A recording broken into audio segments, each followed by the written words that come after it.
Session 5. Transfer of CGC roundabouts to local contexts. Hey, nice to see you again. Welcome to Session 5.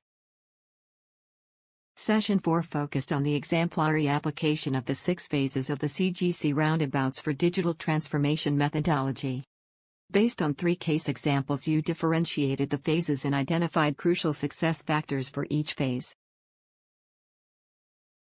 Since we made ourselves familiar with the concept of the CGC roundabouts for digital transformation, we now want to invite you to reflect about how the CGC roundabouts for digital transformation can be transferred to your specific local context.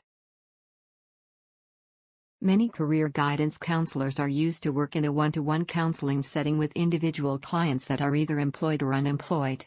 In CGC-DigiTrans, we want to introduce a new perspective on guidance in the view of digital competences.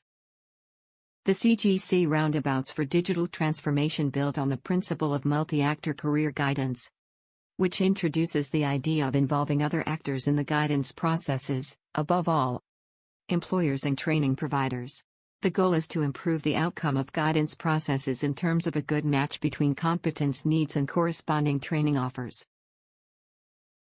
The CGC roundabouts for digital transformation also introduce the idea that other actors can start the guidance process and be clients of a career guidance service.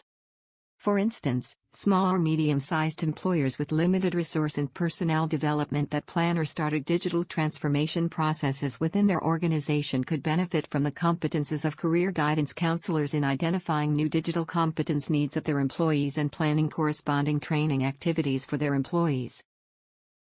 Hello, I'm back again. Now we invite you to think about what a transfer of the CGC roundabouts methodology and the idea of multi-actor guidance into your context would mean for your professional practice. Therefore, we have prepared a task for you. The task is based on 2 case examples.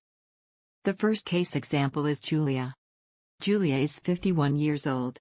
She worked in a public library for over 10 years before giving up her job to concentrate on bringing up her children for a few years. When she wanted to return to work after a few years, she realized that her competences had become outdated over time. Julia has a lot of catching up to do, especially when it comes to digital competences. A friend suggested her to try out a local CGC service to help with the identification of potential job and training opportunities.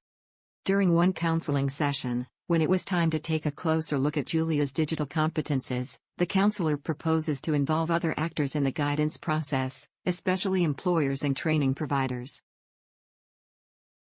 The second case example is Mr. P. Mr. P is the owner of a medium-sized production company.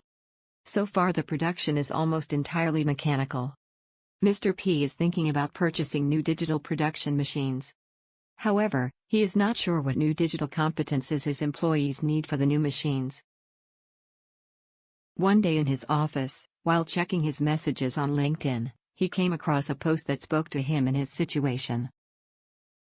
The article also refers to a new advisory service for companies offered by a career counseling center.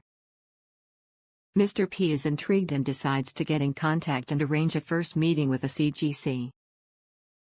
Now, back to your task. Read one of the case examples and use it as a basis for your reflection.